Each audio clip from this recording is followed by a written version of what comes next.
Thanksgiving dinner at my parents' house always felt like a performance. But that night, the stage was set for something I never saw coming. The table was perfect. Crystal glasses, expensive food, practiced smiles.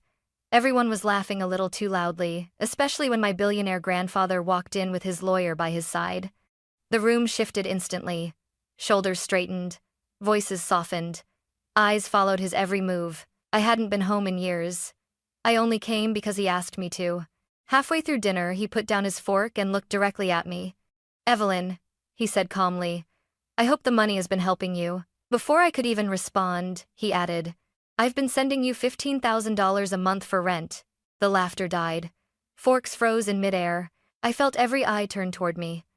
My heart started pounding as I asked the only honest question I could think of. "What are you talking about?" And in that silence, I realized my entire family had been hiding something from me. The moment my grandfather arrived, the entire house changed its posture. My father, Mark, straightened his back like he was about to be inspected. My mother, Susan, rushed to take his coat, smiling so wide her cheeks trembled. Even my younger sister, Brooke, who usually couldn't be bothered to look up from her phone, suddenly sat upright, smoothing her hair as if she'd been waiting for this moment all night. And me? I stayed where I was at the far corner of the table. I hadn't sat at this table in years, yet everything looked strangely familiar. The same oversized dining room, the same heavy wooden chairs, the same unspoken rule that we were supposed to look like a good family, no matter how fragile the truth underneath might be. Dinner began like a carefully rehearsed play. My mother kept serving food that no one had asked for. My father laughed at jokes that weren't funny. Brooke scrolled through her phone under the table, occasionally glancing up just long enough to flash a polite smile. My grandfather, Harold Whitmore, watched quietly. He always did. He didn't talk much at first. He didn't need to. His presence alone carried weight, the kind that made people measure every word before they spoke. I noticed how my parents kept checking his reaction, as if approval was something they could earn with the right tone of voice. I tried to stay invisible. I nodded when spoken to. I smiled when expected. I kept my hands folded in my lap so no one would notice they were shaking. When Grandpa Harold finally spoke, his voice was calm and steady. "So, Evelyn," he said, looking at me over his glass, "how have you been living lately?" My mother jumped in before I could answer. "She's been busy," Susan said brightly. "You know Evelyn always independent." My father nodded. "She insists on doing everything herself." I forced a small smile. Independent. That was their favorite word for me. It sounded positive, responsible, admirable. What it really meant was on your own. "I'm managing," I said carefully. Grandpa Harold studied my face for a long second, as if weighing something he hadn't yet decided to say. "You look tired," he said. The room went still. Susan laughed quickly. "Oh, she's always been like that. Overworks herself." Brooke finally looked up from her phone. "She does love playing the martyr." I ignored her. Grandpa Harold's gaze never left me. "Are you taking care of yourself?" That question almost broke me. Not because it was dramatic, but because no one else had asked it in years. "Yes," I lied softly. My grandfather nodded, but I wasn't sure he believed me. The food arrived expensive, beautifully plated, untouched for long stretches of time. Conversation floated around safe topics: business, renovations, travel plans. My parents talked about the house like it was a trophy they'd earned, not a place built on carefully maintained appearances. At one point, my father leaned back in his chair, satisfied. "We've been doing pretty well," he said casually. "Things finally stabilized." My grandfather hummed in response. "That's good," he said. "Stability matters." He paused, then added, almost as an afterthought, "especially when someone is starting out on their own." His eyes shifted back to me. I felt a knot tighten in my stomach. "Evelyn," he continued, "living alone isn't easy, but with the right support, it doesn't have to be overwhelming." My mother's hand tightened around her fork. My father cleared his throat. I opened my mouth to respond, but that was when my grandfather said the sentence that didn't belong. "As long as rent isn't a concern," he said calmly, "life becomes a little more manageable." The words landed strangely, like a puzzle piece that didn't fit. I frowned slightly. Then he said it. I've been sending you $15,000 a month so you wouldn't have to worry. However, it's not midi walked. The table went silent. No one moved, no one breathed. And in that frozen moment, I realized something was very wrong, not with what he said, but with how quickly my parents reacted. My father laughed. Too fast? Too loud? Dad? He said, waving his hand. You know Evelyn. She doesn't keep track of money. My mother nodded immediately. We help her manage things. I stared at them. They didn't look surprised. They looked prepared. And suddenly, a cold realization crept up my spine. This conversation wasn't new to them. It was only new to me. For a moment, I honestly thought I had misunderstood everyone. Not my grandfather, but my parents. Because the way they reacted wasn't shock. It wasn't confusion. It was coordination. My father laughed again, softer this time, like he was trying to smooth over a wrinkle on an expensive tablecloth. Dad, you're exaggerating, Mark said. You know Evelyn. She doesn't really keep track of these things. I turned to him slowly. Keep track of what? Susan reached for her wine glass, her fingers trembling just enough to notice if you were looking for it. Honey, she said gently, you don't remember every detail. You've had a lot on your plate. That familiar chill slid down my spine. That sentence had been used on me before. I remember my rent, I said. I pay it, every month. Brooke sighed dramatically, finally putting her phone down. Oh my God, are we really doing this right now? I looked at her. Doing what? Turning dinner into one of your episodes, she replied flatly. My chest tightened. This isn't an episode. Grandpa just said. Brooke cut me off. Grandpa says a lot of things. The room tilted slightly, like the ground had shifted under my feet.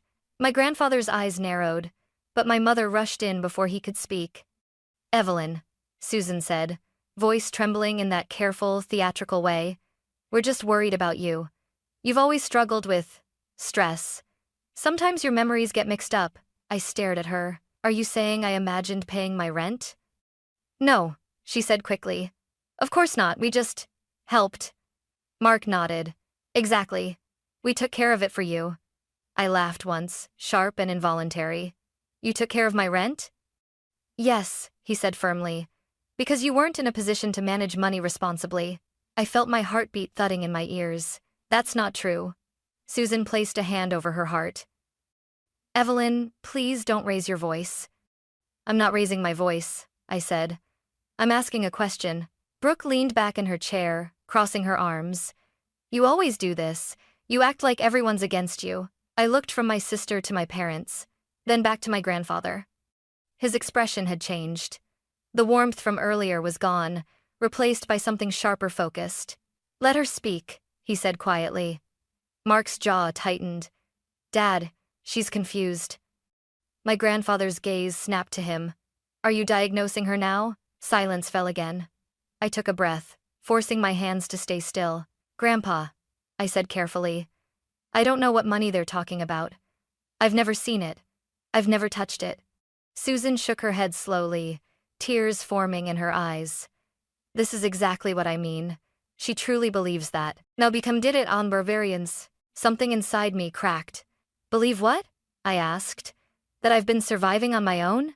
Mark stood abruptly, palms pressed against the table. Enough.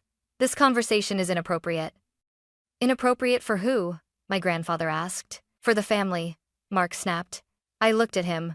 Since when was the truth inappropriate? Brooke scoffed. You always need drama to feel important. That hurt more than I expected. I opened my mouth to respond, but my grandfather spoke first. Brooke, he said calmly, how long have you known about this? Her face stiffened. Known about what? The money, he replied. The monthly transfers. She hesitated. Just for a second. It was enough. My stomach dropped. Mark shot her a warning look. Brooke, stop. She looked away. I don't see why this matters. Mom and Dad handled it. That's all. I stared at her. You knew, I whispered. She rolled her eyes. So what? You would have wasted it anyway. The words hit me like a slap, not violent, but deeply damaging. My grandfather's voice went cold. Daniel, he said. The man who had been sitting quietly beside him finally moved. He adjusted his suit jacket and opened his briefcase. My parents' faces changed instantly. Not confusion, not indignation, fear, and that was when I understood something with terrifying clarity. They hadn't been worried about hurting me. They'd been worried about getting caught. For a long moment, no one spoke. Daniel's briefcase sat open on the table like a quiet threat, but I didn't look at it yet. I couldn't. My chest felt tight, as if every breath had to fight its way out. I looked at my parents instead, at their carefully arranged faces. "You keep saying I'm confused," I said slowly. "So, let me be very clear about what I remember." Susan shook her head. "Evelyn, please, you're upsetting yourself." "No," I replied. "You're upsetting me." Mark opened his mouth, but I spoke before he could cut me off. "I remember the night you told me to leave." Susan's breath caught. "That never happened." "Yes, it did," I said. "You said I was too much. You said I was draining the family. And you told me I'd figure things out on my own." "That's a lie," Mark snapped. I met his eyes. "Then explain why I didn't have a place to go." The room felt smaller, the walls pressing inward. "I didn't leave for freedom," I continued. "I left because I was pushed." Brooke scoffed. "You're twisting things." I turned to her. "You were standing right there." She looked away. "I remember calling Claire," I said, my voice shaking despite my effort to stay calm. "I remember sitting on her couch, wearing the same clothes for 2 days because I didn't bring anything else." Susan covered her mouth. "This is unbelievable." "It was my life," I said. "Not a story." I took a breath and kept going. Because once I started, I couldn't stop. I remember calculating how many hours I could sleep if I worked a night shift after my day job. I remember standing at a bus stop at 5 in the morning, wondering if I could afford coffee or if I needed that money for medication. Brooke rolled her eyes. "You always exaggerate." I laughed softly. "You posted pictures from Hawaii that same month." Her face flushed. "That has nothing to do with this." "It has everything to do with this," I said. "Because while I was choosing between groceries and rent, you were taking selfies on the beach." Mark slammed his hand on the table. "Enough." My grandfather didn't flinch. I turned back to him, my voice quieter now, more honest. "I never once thought you were helping me," I said. "Because if you were, I wouldn't have been that scared all the time." Susan's voice trembled. "We worried about you." "No," I said. "You worried about appearances." Silence spread through the room like spilled ink. I gestured gently around us. "This house looks different. New kitchen, new furniture, new car outside." Mark's jaw tightened. "When I asked for help," I said. "You told me you didn't have money," Susan whispered. "We were under pressure." "So was I," I replied. My hands were shaking now, and I stopped trying to hide it. "I paid my rent every month," I said. "Late sometimes, barely sometimes, but I paid it. Because I had to." I looked at my sister one last time. "You knew," I said. "And you let them convince me I was imagining things." Brooke's voice rose, defensive. "You were unstable." My grandfather stood up slowly. The chair scraping against the floor was louder than any shout. "That's enough," he said. Everyone froze. He looked at me not with pity, not with doubt, but with something that felt like respect. "Thank you for telling me the truth," he said. Then he turned to Daniel. "Now," my grandfather said calmly, "show them what I've been asking about." Daniel reached into his briefcase. And in that moment, I understood that my memories, every painful, lonely detail, were no longer standing alone. They were about to be backed by proof. Daniel moved with quiet precision. No anger. No drama. Just paper, neatly organized. He placed the folder on the table and opened it as if this were a business meeting, not the moment my family's carefully built illusion began to crack. "These are bank transfer records," he said calmly. "They were sent directly from Mr. Whitmore's personal account." My father leaned back in his chair, forcing a laugh that sounded hollow even to himself. "This is ridiculous," Mark said. "Anyone can print documents." Daniel didn't react. He slid the first page forward. "Transfer date," he read. "The 3rd of every month. Amount, $15,000. My mother's lips parted slightly, her eyes fixed on the paper, unblinking. Daniel continued, voice steady. "Recipient, Susan Carter." The room went deathly quiet. Susan shook her head slowly. "That doesn't mean anything," Harold was helping the family. Daniel turned the page. In the memo section, he said, it clearly states, Evelyn housing support. My stomach dropped. I felt like the floor beneath my chair had disappeared, leaving me suspended between relief and grief. Relief, because I wasn't imagining things. Grief, because the proof made everything real. Mark stood up again. Dad, you never said this was strictly for her. My grandfather looked at him with a calm that felt almost cruel. I never said it wasn't. Mark's face flushed. You can't just decide that now. I decided it 5 years ago, my grandfather replied. You just chose to ignore it. Daniel laid out more pages, lining them up like pieces of a puzzle no one could deny anymore. 60 consecutive transfers, he said. No interruptions, no missed months. Brooke's breathing became shallow. Susan whispered, this is a misunderstanding. Daniel looked up for the first time, his gaze direct but not unkind. A misunderstanding happens once, he said. This happened 60 times. The word 60 echoed in my head. 5 years. 5 years of wondering if I was weak.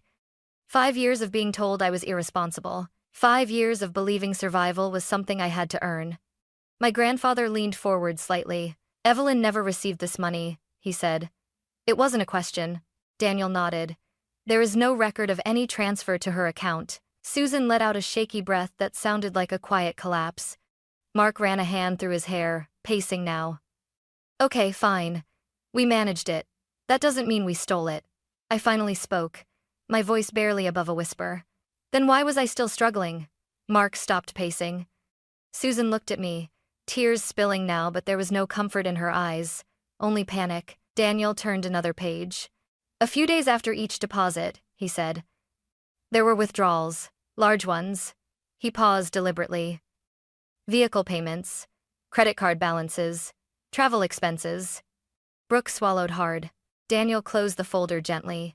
There is no indication, he said, that any portion of this money was used for Evelyn's rent.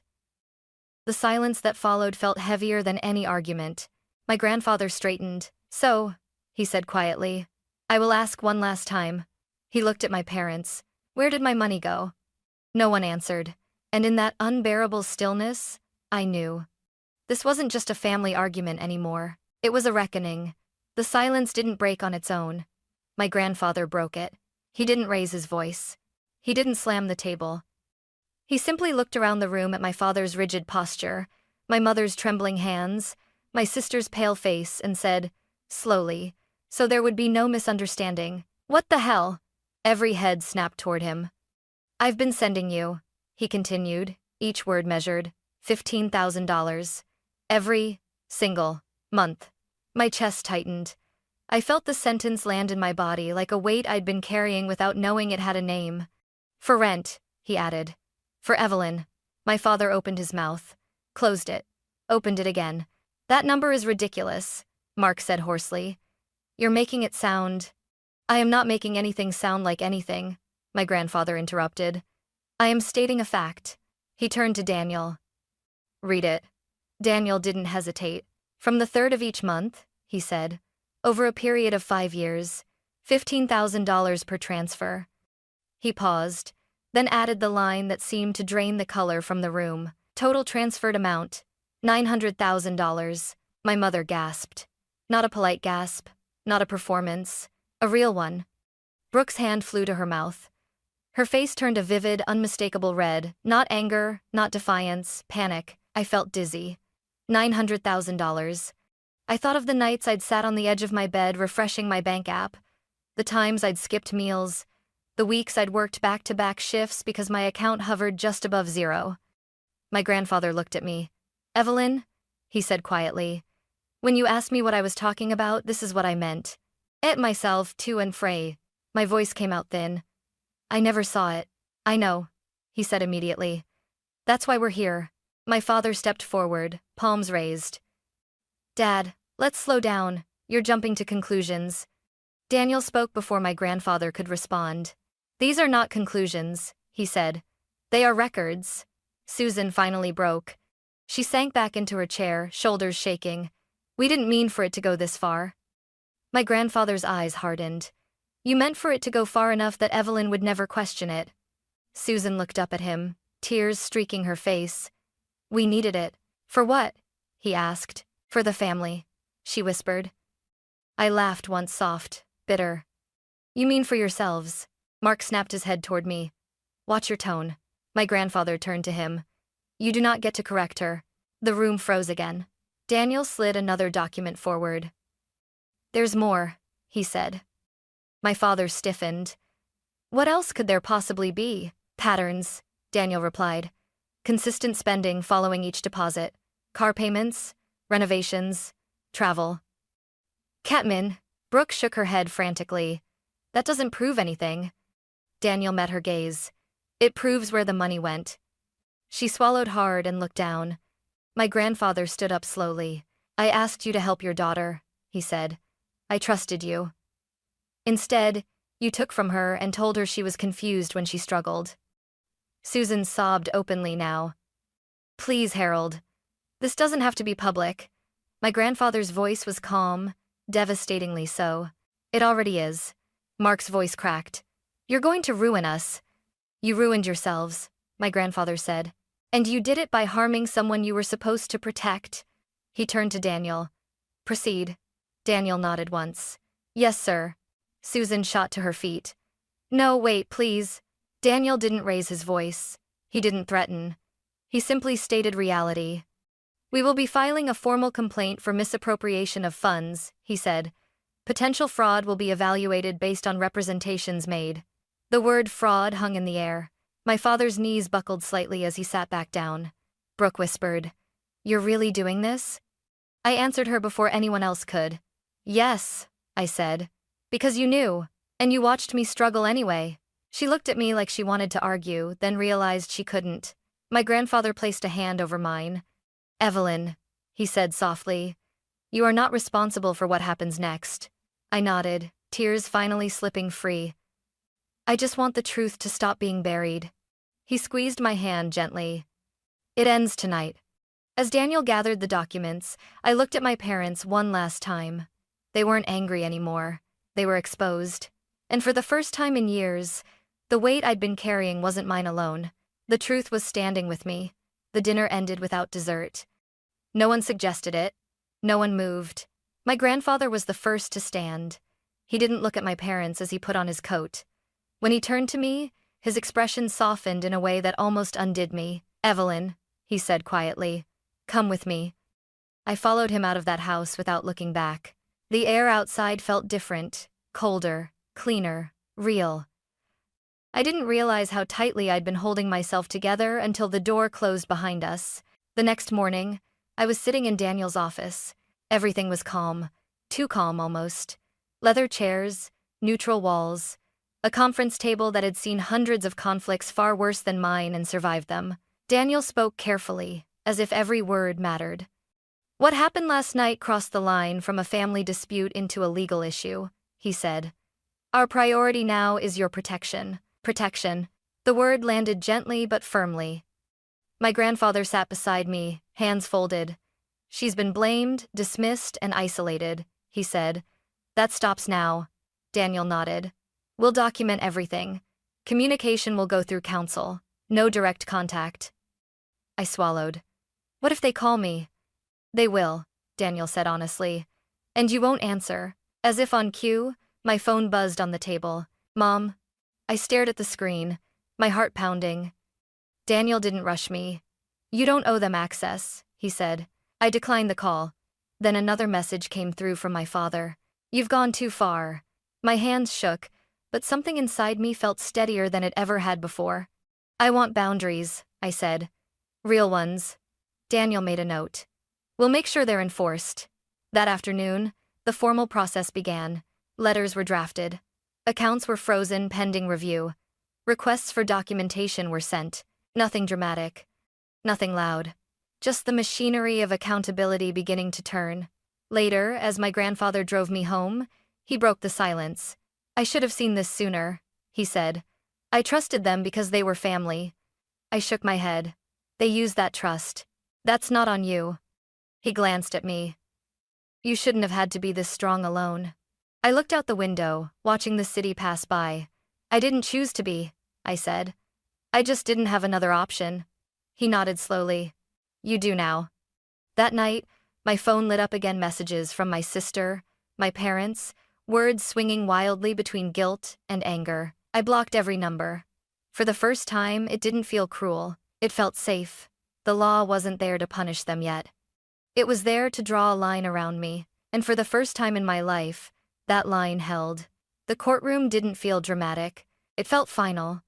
The ceiling was high, the walls bare, the air heavy with quiet rules no one dared to break.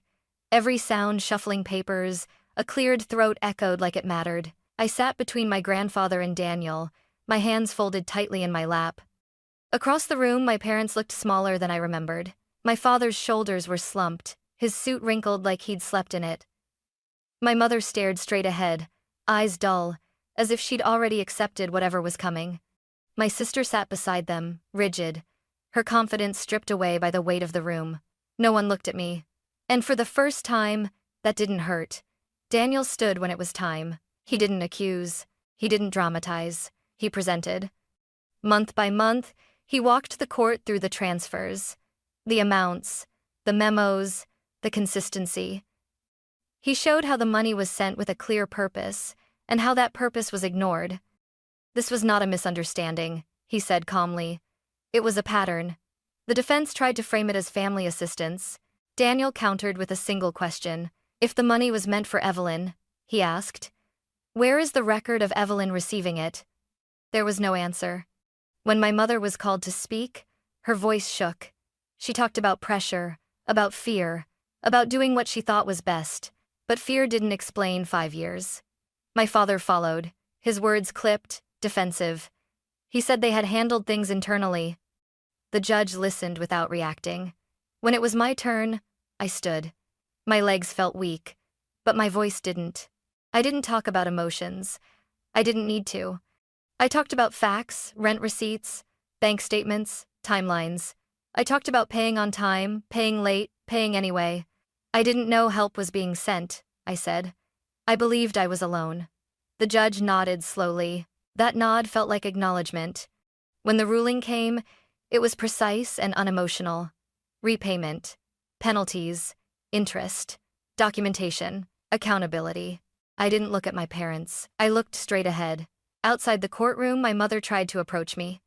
Evelyn, she whispered, tears breaking through. Please, we can fix this. Daniel stepped forward, calm and firm. All communication will go through counsel. I watched her stop, like she'd hit an invisible wall. My father didn't say anything. He just stared at the ground. My sister looked at me once, really looked, and then turned away. As we walked down the courthouse steps, my grandfather placed a hand on my shoulder. You were brave, he said. I exhaled, feeling something settle inside my chest. It wasn't victory, it was closure. The truth had been spoken where it mattered most. And it had been believed. The money came back quietly. No announcement, no celebration. Just a notification in my bank account numbers, lining up in a way they never had before. Repayment, interest, documentation, official, undeniable. For a long time, I just stared at the screen.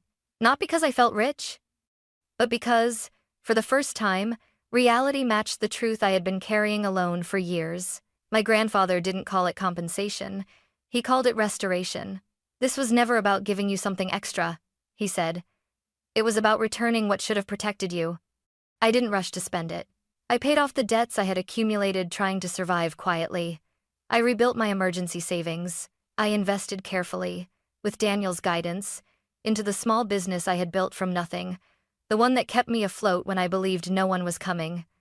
And then, slowly, I did something I had never allowed myself to imagine. I chose stability. A modest place of my own. Not impressive, not performative, just peaceful. A space where silence didn't feel threatening, where the door closing meant safety instead of abandonment. My parents never contacted me directly again. Everything stayed documented, filtered, distant. At first, I thought distance would feel like loss. Instead, it felt like oxygen. One afternoon, I sat with my grandfather on his terrace, watching the light shift across the city. You didn't lose your family, he said gently. You found your truth. I nodded. I used to think strength meant enduring, I said. Now I know it also means leaving. He smiled. The dinner that changed everything didn't give me revenge. It gave me clarity. I learned that love without accountability is not love. That silence can be as harmful as cruelty. And that asking for proof doesn't make you cruel, it makes you free. My life didn't end at that table. It started there. And this time, I get to decide where it goes next.